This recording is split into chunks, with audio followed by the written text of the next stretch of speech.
Halo teman-teman semua, apa kabar? Terima kasih sudah menyediakan waktunya untuk mengikuti training dari PT Jaya Abadi. Tema training kita hari ini yaitu Building Trust atau membangun kepercayaan. Nah, apa sih pentingnya training Building Trust itu, terutama dalam konteks dunia kerja? Jadi, tujuan dari training kita pada hari ini yaitu untuk menumbuhkan dan membangun kepercayaan dalam hubungan antar tim kerja agar tercipta suasana kerja yang lebih dinamis, di mana individu-individu yang ada di dalamnya dapat saling memahami perasaan, kebutuhan, dan kemauan dari individu lain secara lebih baik.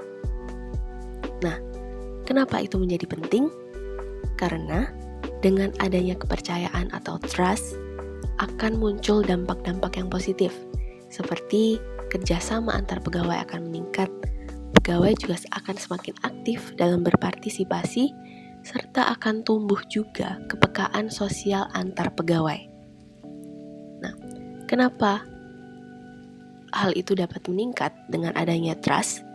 Karena ketika trust itu terbentuk atau kepercayaan itu terbentuk antara satu pegawai dengan yang lain, akan terbentuk suatu lingkungan kerja yang aman bagi individu untuk bekerja dalam tempat tersebut. Nah, kalau menurut para ahli, apa sih building trust itu? Menurut John W. Newstrom dan Keith Davis menjelaskan bahwa trust is the capacity to depend on each other's word and actions. Atau kalau diartikan, yaitu kepercayaan adalah kapasitas individu untuk bergantung pada setiap kata dan tindakan orang lain. Contoh konkretnya, seperti ketika Anda memiliki kepercayaan terhadap kolega Anda yang Anda tahu dan kenal sebagai sosok yang ahli memecahkan masalah dalam bidang keuangan misalkan. Itu berarti Anda memiliki kapasitas dalam bergantung pada tiap aksi dan perkataan dari kolega Anda dalam menyelesaikan problem pekerjaan tentang keuangan yang Anda punya. Biasanya, kepercayaan itu juga sifatnya dua arah ya.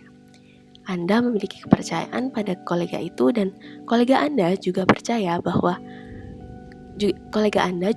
kepada Anda bahwa ketika Anda datang dengan suatu masalah kepadanya, artinya kolega Anda juga percaya bahwa Anda memang membutuhkan bantuannya. Lalu, untuk faktor-faktor trust itu sendiri ada 3 menurut Colquitt dan kawan-kawan. Yang pertama yaitu disposition based atau trust yang tumbuh dalam individu itu karena memang dirinya sudah memiliki disposition, watak atau sifat yang mudah percaya kepada orang lain. Jadi orang ini itu memang sudah bawaannya cenderung mudah untuk percaya kepada orang lain. Yang perlu diwaspadai yaitu orang seperti ini cenderung mudah untuk tertipu dan mempercayai orang lain yang tidak layak untuk diberikan kepercayaan. Yang kedua, yaitu cognition based, yaitu kepercayaan yang tumbuh didasari oleh penilaian rasional. Faktor kepercayaan cognition based yang berdasarkan cognition atau kognisi ini mendorong seseorang untuk mencari data-data yang relevan tentang suatu hal atau seseorang, biasanya dengan melihat track record atau latar belakang orang tersebut. Dengan data-data yang sudah ditemukan terkait orang tersebut, maka hal itu akan mengaruhi keputusan individu untuk percaya kepada orang ini.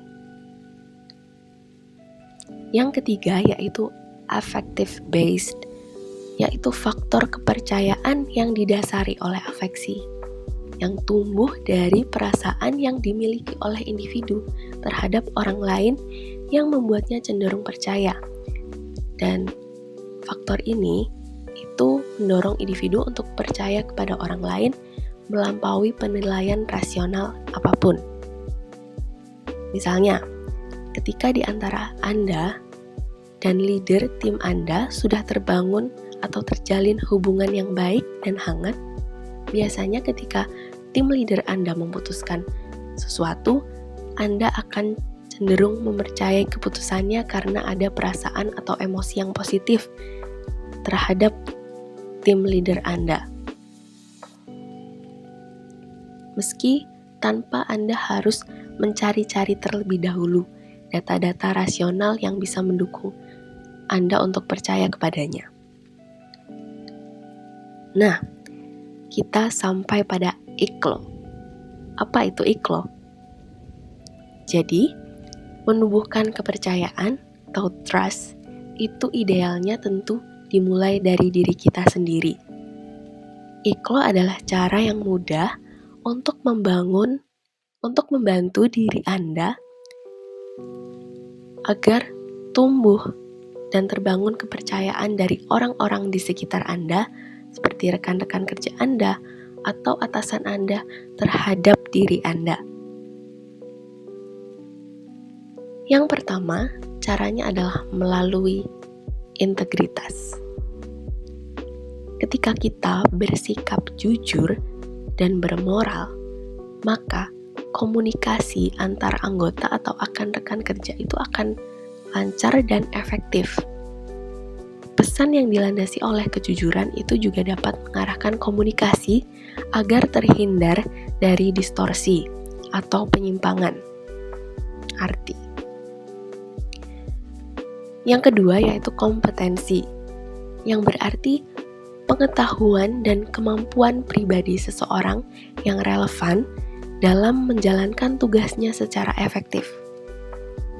Kompetensi meliputi seluruh aspek performa kerja, tidak hanya terbatas pada keterampilan hard skill, tetapi juga soft skill, seperti bagaimana Anda mengelola tugas-tugas yang berbeda, merespon tuntutan kerja, mengatasi tugas sehari-hari, dan bagaimana cara yang dilakukan oleh individu untuk memenuhi tanggung jawab dan ekspektasi di lingkungan kerja, serta kemampuan untuk membangun kerjasama dengan yang lain.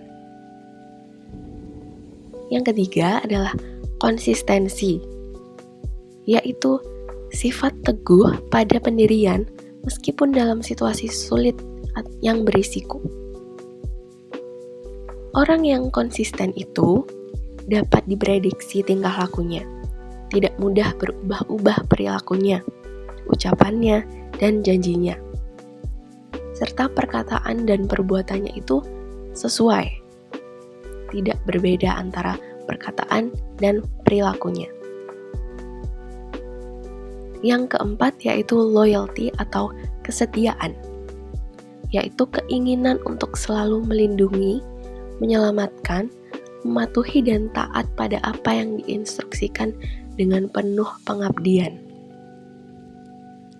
Yang kelima yaitu openness atau transparansi, yaitu kesediaan untuk memberikan kepercayaan penuh dan berbagi ide-ide dan informasi kepada rekan kerja mengenai pengetahuan atau informasi yang relevan secara bebas.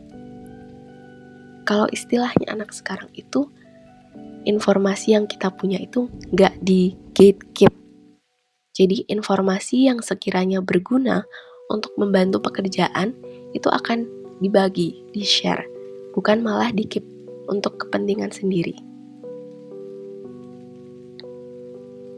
Nah, kesimpulannya, dalam meningkatkan kinerja pegawai, kepercayaan itu sangat penting supaya lingkungan kerja yang terbangun itu lingkungan kerja yang aman, nggak saling menutup-nutupi, nggak saling menjelek-jelekan yang lain. Dan membangun kepercayaan itu dimulai dari diri sendiri. Caranya dengan apa? Dengan meningkatkan IKLO tadi. Yang pertama integrity. Caranya dengan selalu berkomunikasi dengan jujur.